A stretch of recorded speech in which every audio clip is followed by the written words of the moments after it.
Hi, this is Tamsen Granger. This is Dan Abuhoff. With Tamsen and Dan read the paper on Sunday, May 17th, 2020. Okay. Nice day. Nice weekend. Surprisingly, kudos to the weather for the weekend, don't you think? Yes. It's really beautiful. Warm yesterday and 70 today, and today's the weakest day. So it's great. Great to be outside. Yeah, many people out. Yes. And lots of good scenery. Oh, beautiful. All right. So as for the week, sheltering indoors, not really, but let's say we were sheltering indoors. Sheltering in place? Yeah, sheltering in place. I knew it was something like that. So we saw... Staying at home? We saw, with the help of advice of Granger and Nico, we saw a comedy special, John Mulaney, called Kid Gorgeous. John Mulaney being a reasonably well-known, I'd say well-known comedian. He's got 3 different stand-up specials available on Netflix. This one took place at Radio City Music Hall. And it's funny. He calls. You mean it's funny? Or it's funny? It was funny. Well, let me just say this. Let me just make this one intro comment. I'm going to ask you what you thought, but although I think I know. He used to call himself in kind of a self-deprecating way, sort of a Seinfeld ripoff. And his comedy has been described similarly to Seinfeld's as showing the humor that lies in the strangeness of everyday life. That's a quote from a critic. And he talks about things like his marriage, his childhood, celebrity, politics, and that sort of thing. What do you think? Oh, I thought it was funny. Yeah, it was funny. I thought it was. So, but what's your point about the Seinfeld? Well, I'm going to get to that in this. Well, let me just make one other point. We're not the only ones that thought it was funny. It won, 2018 for Best Written Variety Special, and he's doing quite well. And my point is, I can't help but contrast, or at least compare it with the Seinfeld performance that we saw just the week before, his comedy special, which we didn't love, which we didn't think was great. And what's interesting to me was they were covering similar subject matter. And it was a similar take on how we call it the strangeness of American life, everyday life. And some real obvious parallels. And yet, I agree with you. I think the Mulaney stuff was funny, and the Seinfeld stuff was just a little short of that. I mean, was that your take also? You know, you're really just twisting the knife. I'm not twisting the knife. Poor Seinfeld. You can't poor say Jerry. There's no such thing as poor Jerry. You can't let go of just how boring that was. I'm just trying to figure it out. Well, let me go back to Mulaney. Mulaney was hilarious. Yeah. It was very good. And, it was shocking how much more fun it was to listen to than the Seinfeld. Yeah, and why is that? Was it the pacing? Was it his obviously it was the content. I don't know, because it's a combination. The delivery was similar. I mean, they're both shouters. Yeah, there's a lot of similarities. Yeah, so I don't know. It's a generational difference. There's no question. Here's something that I looked up that I found interesting, because I would. So John Mulaney refers to his father, I think, as a lawyer at some point in the show. His father's a big firm lawyer, like I'm a big firm lawyer. Just a few years older than we are. Okay. Skadden Arps, of all places, in Chicago. Yeah. And so that's the Mulaney's talking about, a person who, I know 1,000 people like that. Right. Some might even say I'm in that category, who even knows. And Mulaney's a guy who's had some issues. Mulaney had real drug and alcohol issues. Mm-hmm. Even at this young age, he's been to rehab, and he sort of put it behind him. But, he looks like an altar boy, everyone says in every review. Right. But, there's something going on there. But he was... I should tell you that his wife, who refers to, is a woman named Anne-Marie Tendler. And what she does is she designs Victorian lampshades. All right. So she has her niche. Yes, as does he. Look, we recommend it. It's called Kid Gorgeous. He's got other specials that are available on Netflix also.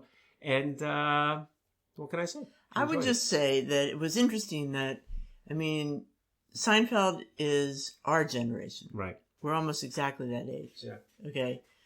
And yet we found Mulaney much funnier. Yeah. Okay. Yeah. And they're both talking about their own context, their frame of reference. Yeah. And clearly, I mean, we talked about this last week, I think, that Seinfeld was, crafting his jokes, it seemed like, for our demographic. Yeah. It was not stuff that would appeal to a kid, Right. so to speak. And yet it didn't really fly. And yet somehow we could relate to the Mulaney humor much more. Yeah, I think... it really...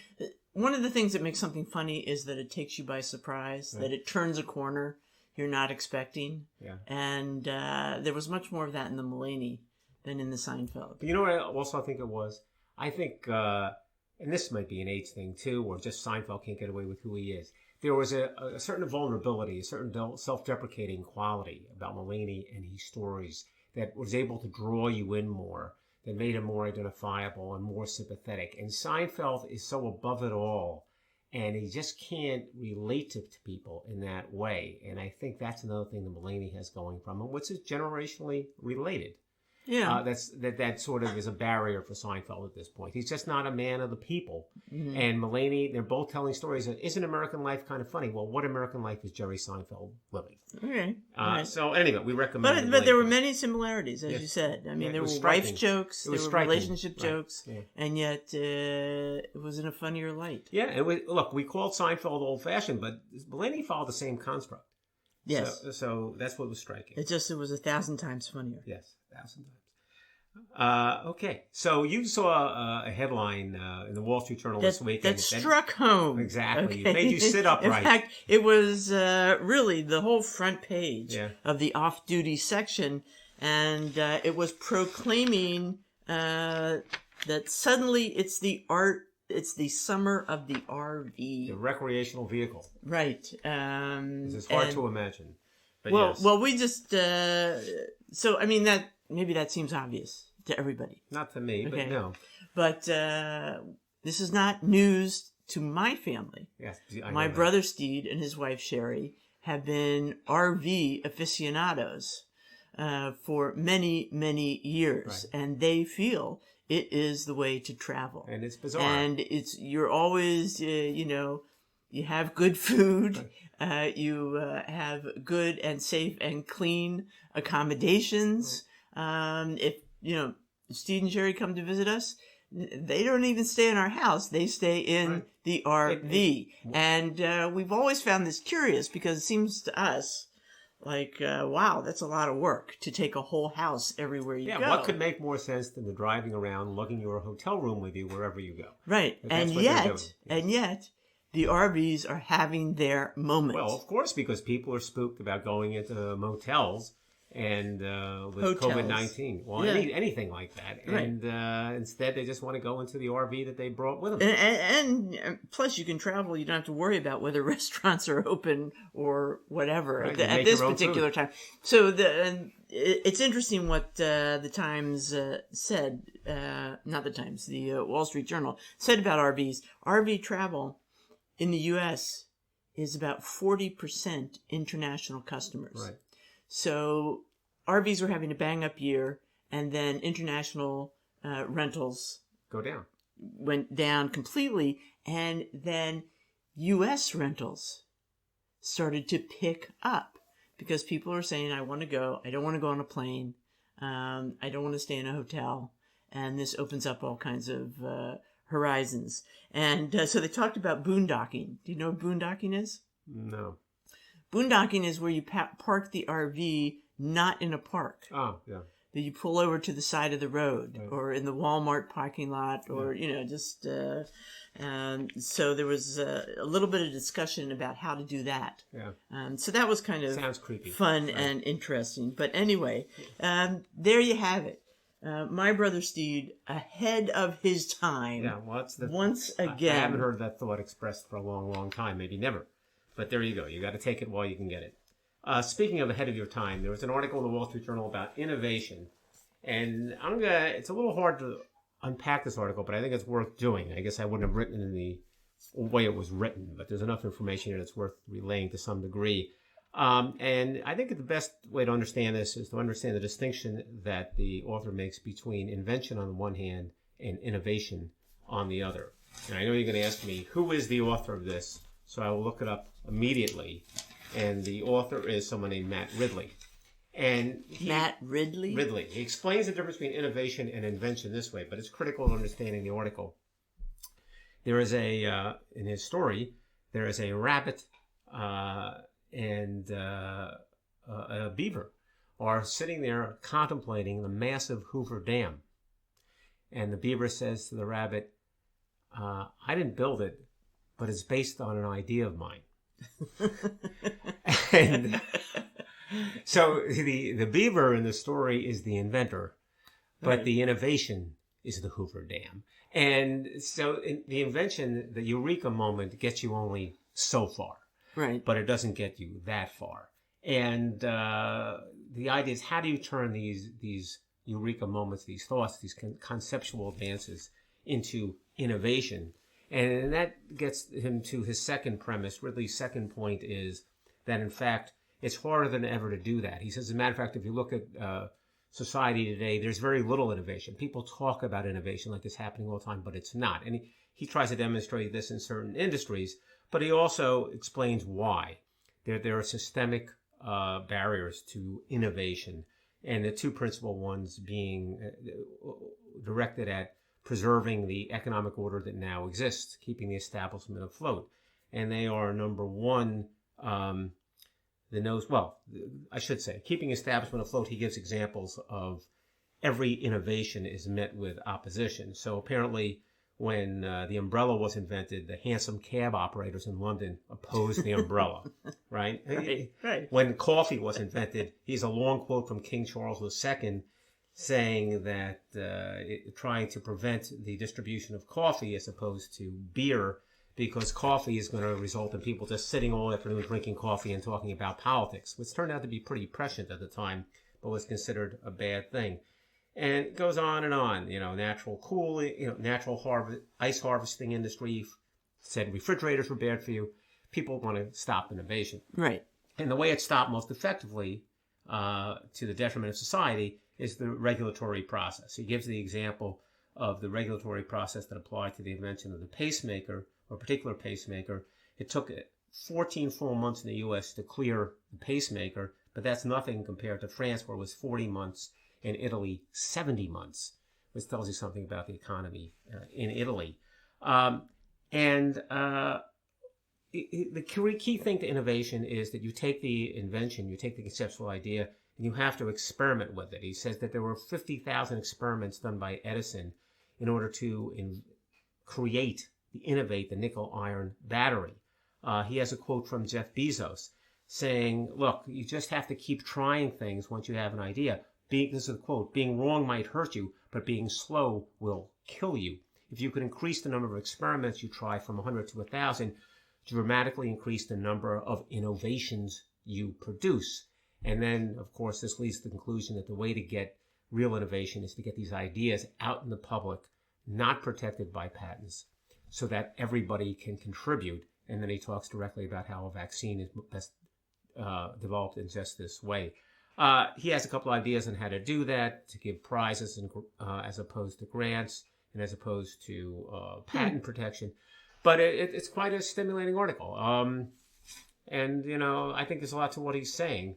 So that's Matt Ridley? Matt Ridley, yes. What was the title of the article? Oh, I don't know the title of the article, but it just... And how's somebody going to look it up if they want to read it? Well, I think they got a better version of it just now. Innovation can't be forced, but it can be quashed. That's the article. But you don't have to look it up. You just got a very good summary, very detailed summary.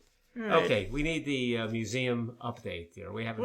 The museum update. You have to do the museums sound. Are still ding ding dong. There you go.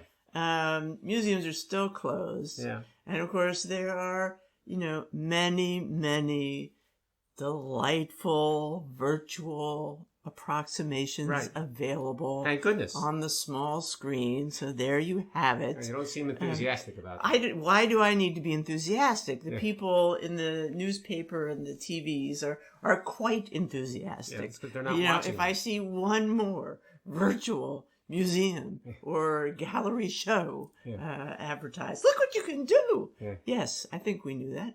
So that's nice, but I do hunger for the non-virtual, the actual.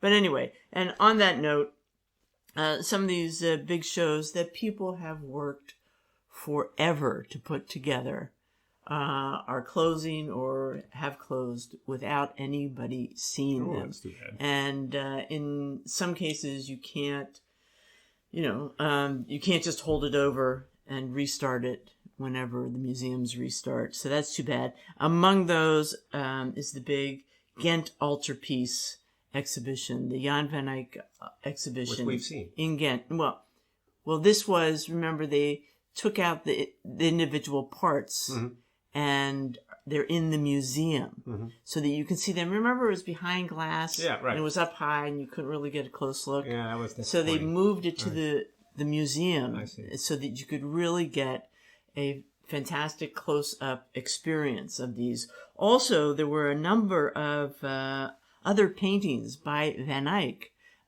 portraits that have never been together ever and probably never will be. It's really a once-in-a-lifetime. In fact, so this was going to be in Ghent? Or what was this going to be? It was in Ghent. It opened in February and closed in March. I will just say this.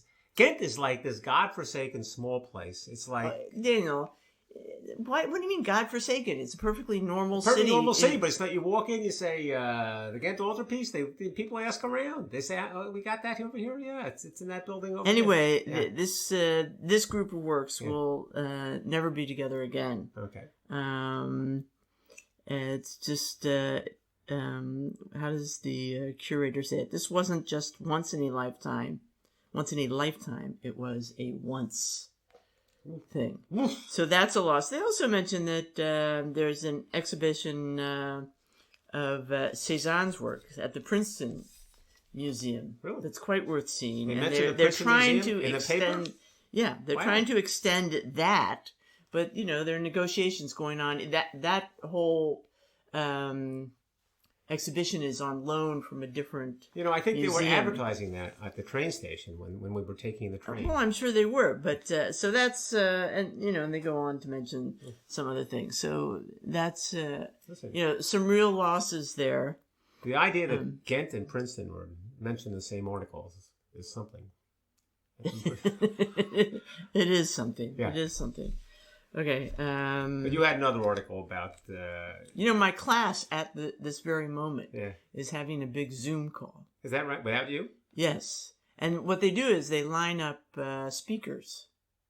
Oh, your class, the class of... At The Princeton class of 76. Princeton. Okay, I Yeah. thought you meant your...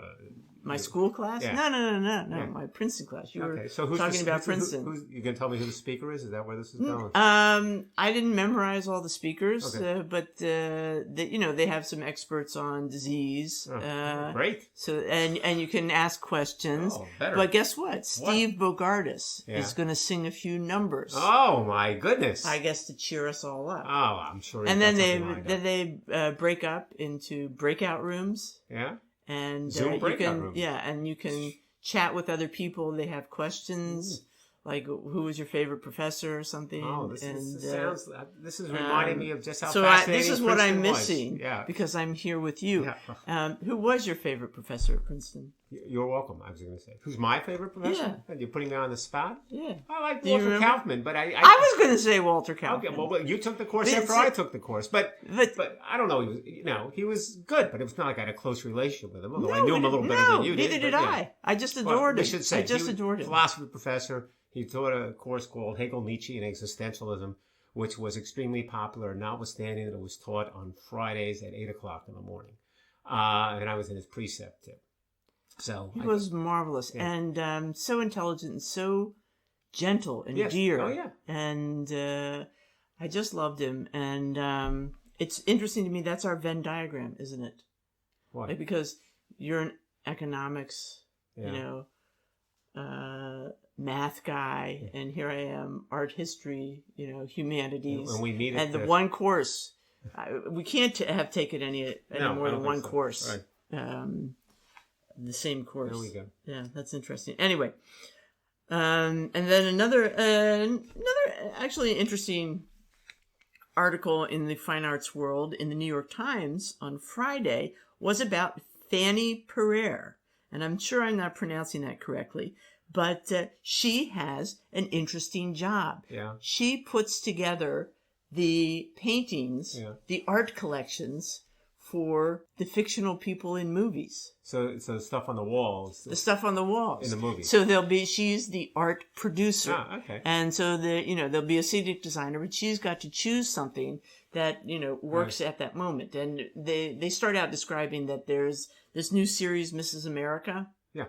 Okay, and it has characters it's the one about like Phyllis Schlafly. Yeah, but there's also Gloria Steinem and Bella Abzug, and they're at some event in the Guggenheim. They filmed in the Guggenheim. Right. So she was delighted because they get to have actual paintings. And she had to research it to make sure that the paintings... They didn't hang special paintings in the Guggenheim for this show. Okay. But she had to make sure that whatever they were, showing was appropriate, that it hadn't been created after 1972. Well, that would be a which is thing. when, okay. Yeah. So she was delighted because it's originals. Yeah. But what they often have to do is take photographs or get images of actual paintings and reproduce them. If it's a watercolor, they print it out on paper. If it's a painting on canvas, they print it out on canvas, and they get permission to use that painting or group of paintings. Then when it's over, production is over, they have to send proof of destruction, so that these excellent reproductions are not being sold to somebody as the real thing. Mm-hmm. And she said, just in some cases, they used to create original paintings, like they'd want a de Kooning-esque painting. And she said that really was kind of a hassle and pretty expensive. It's much easier to just give credit, get permission to use the real. So anyway, it sounds like a pretty interesting job. And she has 57,000 photos that she's taken of paintings and artwork on her phone. So she does some research, baby. You may recall, Most Art in the Jungle did a scene at the Guggenheim with Bernadette Peters in one of the last episodes we saw. But if I recall, no paintings behind her. And it was clearly the Guggenheim. Do you remember? Yeah. They were walking around. Yeah. They were offering her the job at the Guggenheim. To be the head of the Guggenheim. But I don't think they put any paintings in it because they didn't know about this woman. Okay, so the next segments are about iconic figures. And we have 3 iconic figures coming up. And the first one is, in my mind, the most iconic. And that's, that's Willie Mays. So Willie Mays is just in the news because it was his 89th birthday a few weeks ago, and the Times decided to write an article about him saying that Willie Mays is kind of lost without baseball. He likes to attend baseball. Even at the age of 89, he's got a lot to say. It was fine. It was a, middling article. Okay. But there was something in it that struck me. So we have 2 Willie Mays stories, very quick. The first one is the reference in the Times. This is real inside baseball. Only my brothers will get this, maybe a couple other people. But this startled me. Startled my little 10-year-old mind was blown by this. In the 1962 World Series, I'm just going to say it fast. The critical moment, one of the critical moments in any World Series. Can I just say? Yeah. You weren't 10 in 1962. I was 8. Okay. One of the critical moments, let me just say, you and Jerry Seinfeld are pretty much born the exact same day, just so you know. So, critical moments in 1962, 7th game World Series, the deciding game. The Yankees are up 1-0, 9th inning. This is one of the greatest moments in baseball history. The Giants are struggling to try to score a run to tie the game or to go ahead and to extend it. There are 2 outs. There's a man on first. No lesser person than Willie Mays is batting with Matty Lou on first, and he hits a double to the right field corner where the right fielder, Roger Maris, has to field the ball. The runner on first, Matty Lou, stops at third. Mays at second. That leads to Willie McCovey batting next, and he famously hits a line drive to Bobby Richardson, who catches it, and the game is over. What always struck me at the time, at the age of 8, and I think about this at least once every year, why didn't Matty Lou score on Willie Mays' double? Once a year? And once a year. This comes up to me. I say, geez, it's in the corner. There's 2 outs. You got to try to score on that. But no one has ever ever in my mind ever expressed the thought that it should have happened, so I figured somehow it wasn't close. Okay? Willie Mays in this article, just 2 days ago, says, quote, "If it had been me, they would have had to throw me out coming home." He's saying Matty Alou should have scored.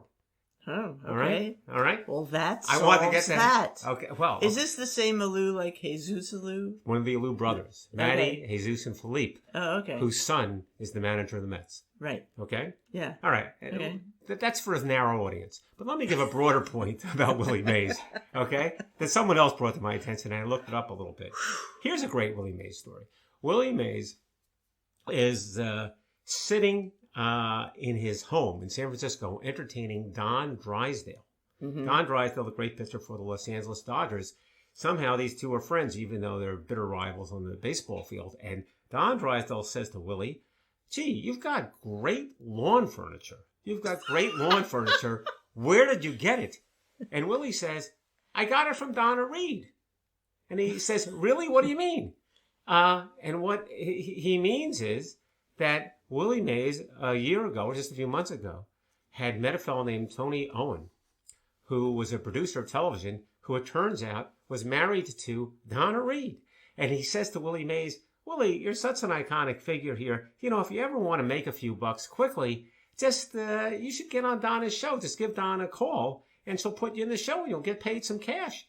And people didn't make as much money in baseball then. So sure enough, Willie Mays, who didn't know Donna Reed from the Donna Reed show, but remembered her from Here to Eternity, calls Donna Reed, and she says, "Yeah, it would be great. Come on." And sure enough, he goes on the show. They pay him the cash. He buys the furniture.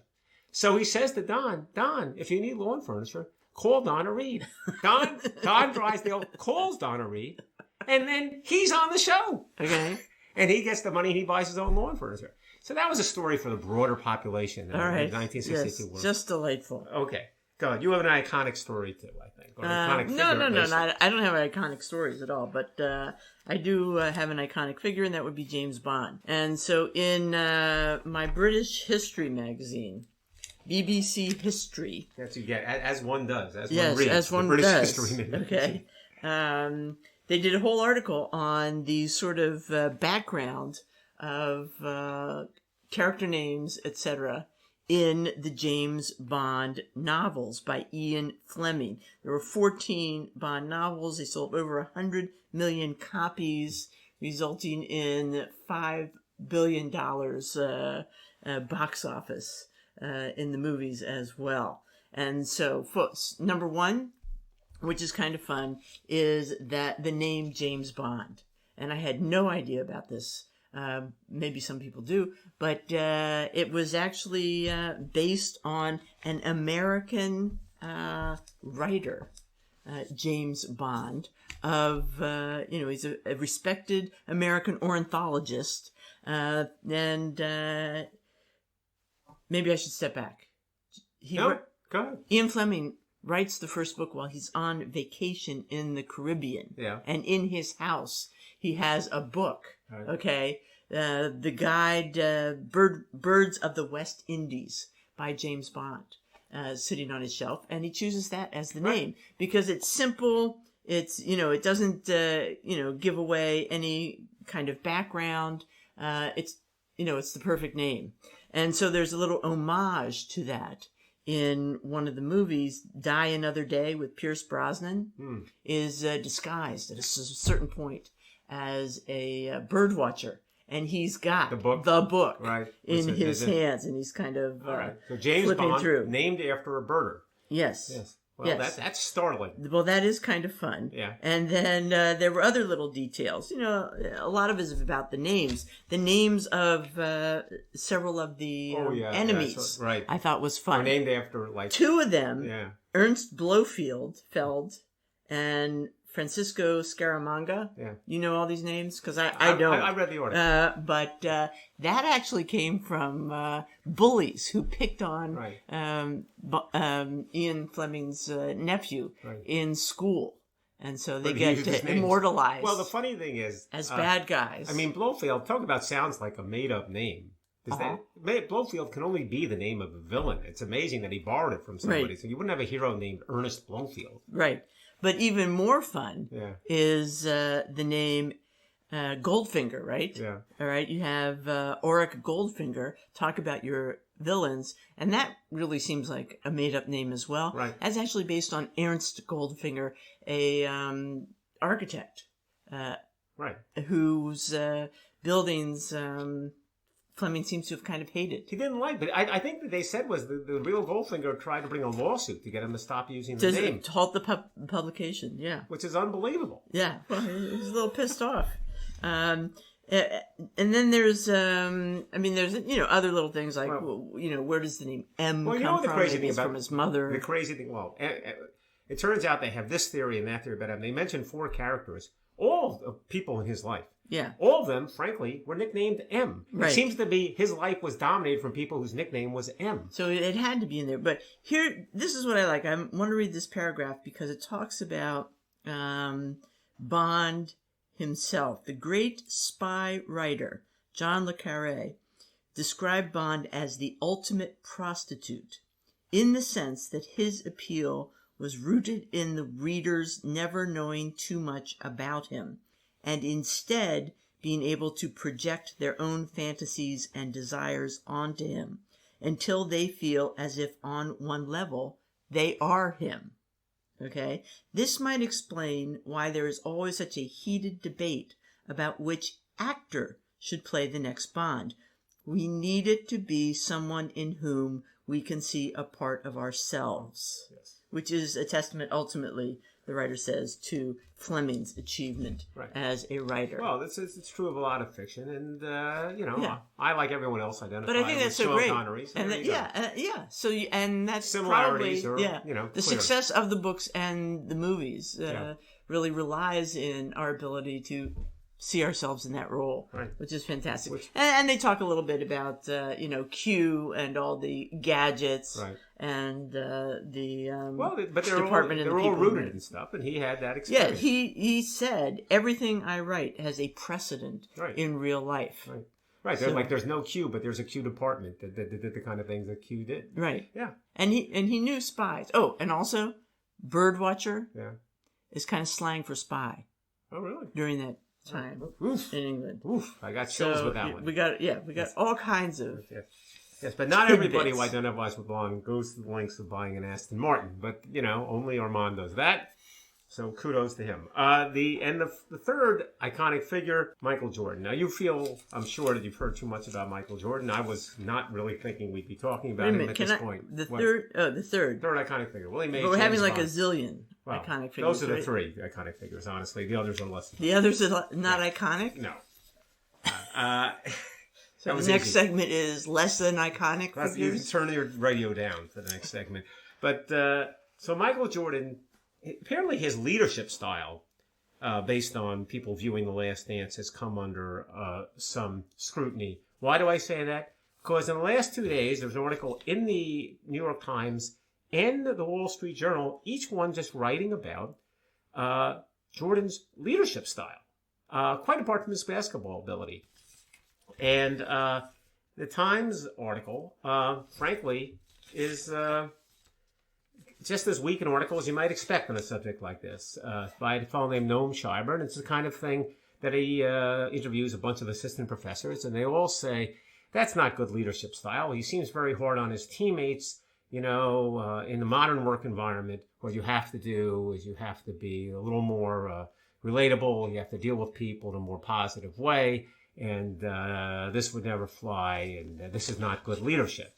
So that struck me as kind of unimpressive or not uninformative, not particularly thoughtful. But the Wall Street Journal, they have a guy who writes every week named Sam Walker, who writes an article called The Captain Class. He has a book on leadership, and it's sometimes interesting, sometimes not. But in this particular case, he too writes about Michael Jordan. And he says he has often used Michael Jordan as an example of a bad leadership. And now that and the reason was that he said he was an impossible person to deal with. He was too demanding to his teammates. He was tyrannical, and he felt he was just acting out. That he was just, he couldn't contain himself. That's not leadership, acting out. And he said, based on his view of the series, he's changed his mind. He's changed his mind completely. He's reversed it. He says two things. Number one, it wasn't enough to have Michael Jordan's leadership. You needed the leadership also of a fellow named Bill Cartwright, who was a center who was able to relate to the younger players in a way that Jordan could not. But he said Jordan was not acting out. He said what Jordan was doing, and this is clear enough from his views and reviews of the show, is that he clearly was adopting a leadership style on purpose. He had determined that the only way, and he actually quotes Marcus Aurelius about, I'll give you a quote, the blazing fire makes flame and brightness out of everything that is thrown into it. He was consciously throwing his teammates into the fire, in a sense, in the same competitive fire that he experienced. And it was a conscious decision on his part that came at great personal cost. It's not exactly the way he is, but he felt this is what the team needed to succeed. And he was right. They won 6 championships. So at least the Wall Street Journal has come around. And I'm with the 6 championships. I think the leadership style was important. And there's a difference between whether you're reading a company that's making, organic flour, and or you're treating everybody the same way. And if you're basically on a basketball team, and you say to your teammates, "I'm doing all these drills 100%. I think everybody ought to do the same drills the same way." Different environment. So. Yes. I'm with the Wall Street Journal. I love how you, in the same breath, Michael Jordan, Marcus Aurelius. That's interesting. I'm not the first to make that comparison, I'm sure. Listen, I think the biggest... No, but the context of the leadership is key. Yeah. Not only is it that it's basketball, but, it's has to do with the people he's dealing with. Yeah. And what is motivational. Right. What works for that demographic. And but what's interesting is he said, look, this is not a guy, it's not just him saying, I can't control myself, sorry, or not sorry. He said he actually adopted this style. He thought about it, and he decided this is what was necessary to have a winning basketball team, which is interesting. Yeah. And quite apart from his physical ability. Right. Yeah. Okay, we're done with iconic figures. You had... we have a few obituaries. I can't really say that because, I have a very interesting woman here, an obituary in the New York Times, and it's from that section often overlooked. Yeah. And it, bringing back the stories of people who didn't appear in the big New York Times obituary section, and that's June Almeida. And she was actually born in Scotland. She worked in Canada. She came back to London. But the main thing is she was a scientist who in 1966 identified the first coronavirus known to cause human disease. And what's interesting about her is she became an expert at using the electron microscope. And she could sort through, I don't know what you call it, slides or images or, samples, detect these viruses and get images in a way that no one else could. And it took attention to detail, not just with the eyes, but preparing the materials. Everything had to be exactly right. Also, persistence. Mm-hmm. And she really excelled at this. And, it's just kind of amazing to me and fascinating that she was able to, create these images. Right. She mastered this technique, and she developed the technique. And she was doing things with the electronic microscope that other people just couldn't do. And she became the resource that everyone went to in terms of trying to identify things, including viruses, as the years went on. So, yeah, it is kind of special. So key to everything that's going on now. And, again, it's one of those situations where she just kind of lucked into it and really... Well, she found her niche, as you like to say. Yeah. It wasn't lampshades. But, all right. After she retired, she taught yoga, of course. And then she came back to electron microscopy. So there you go. Is that a comment on yoga? The satisfaction. I wanted to stick that in. There's no substitute for electron microscopy, whatever. Using the electron microscope. Here's someone who's not an icon, really, but it's just a funny story. Bensen.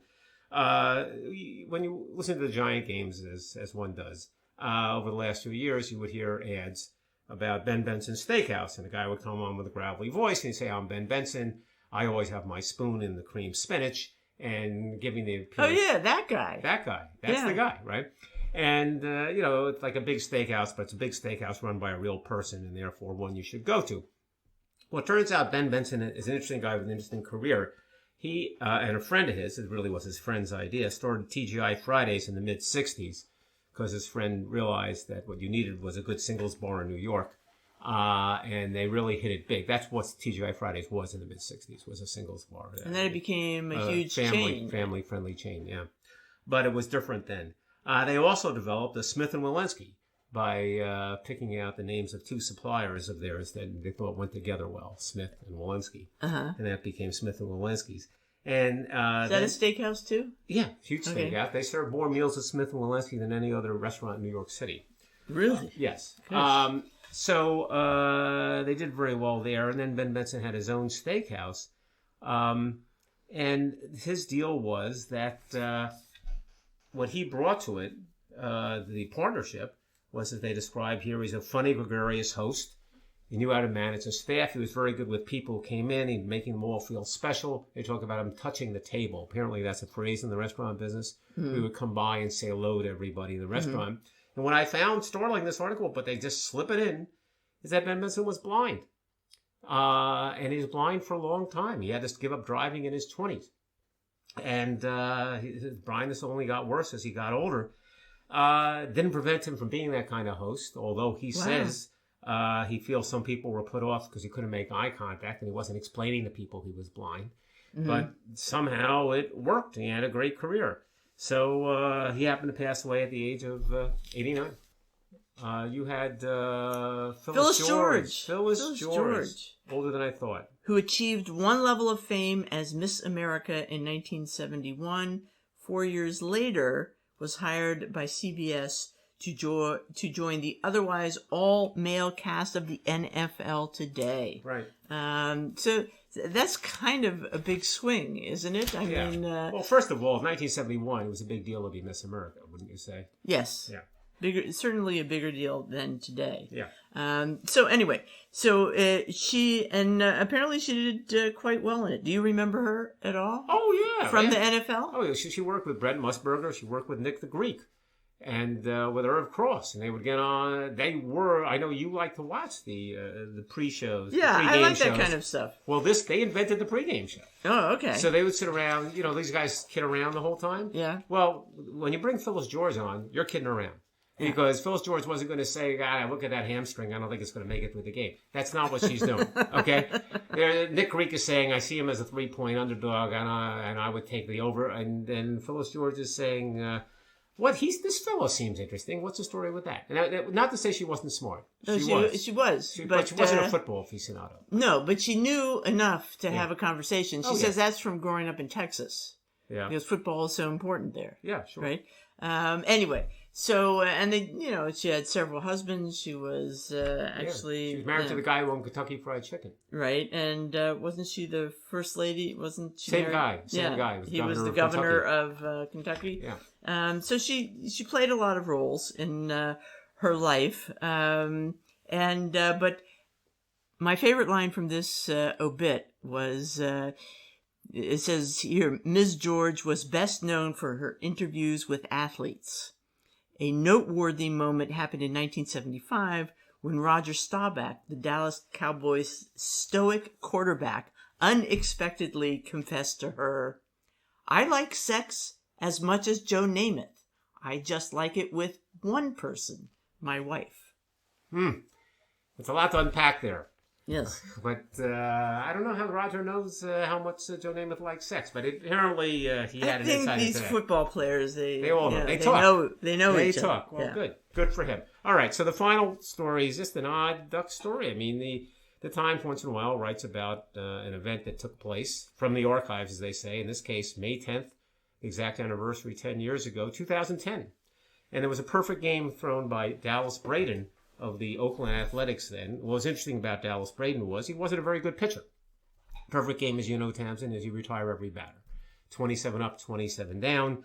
There have been only a limited number in the history of baseball. There were like 15 or 20 in the history of baseball. It's a huge deal, and usually it's done by a very good pitcher. His was the 19th in the history of baseball.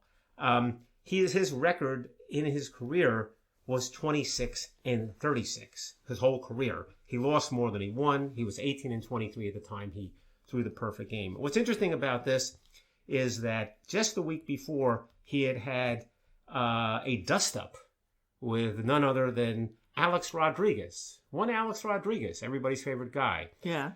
10 years ago. And apparently what came about was that he was pitching a game, and Alex Rodriguez committed what was described by some as breaking an unwritten rule. After he was running the bases following a foul ball, he went back to first base by crossing the pitcher's mound. Apparently, you're not supposed to do that. The real ball players know that. Ooh. So Braden called him out, and A-Rod's response was, "Who is this guy? He hardly has won any games." And Braden responded, "I didn't know I had to get permission to criticize Alex Rodriguez. I didn't know you had to be a member of a special club. I thought I was a Major League Baseball player, and I was allowed to do that." He called Rodriguez, A-Rod, an individualistic player, and he's not a fan of his antics. So he's pitching this game, just his next start against the Tampa Bay team, and he pitches a perfect game. Now, this is poignant because I should say one other thing. What Braden said about the A-Rod incident, that he would knock his grandmother down if she crossed the pitcher's mound, right? So he pitches this perfect game a week later, and who's in the stands but his grandmother, right? His grandmother, which is kind of poignant because his mother actually had passed away when he was a high school senior, and he was raised from his grandmother. Well, of course, after the game, the reporters interview the grandmother. And what did she say to her? The first thing she said to the reporters? She said, "Stick it, A-Rod." So there you go. Not loved by everybody. Thank you, Granny. Yes. All right, so until next week. Yeah, this is Tamsen, Granger. And Dan Abuhoff. Tamsen and Dan read the paper. See you next week. Absolutely.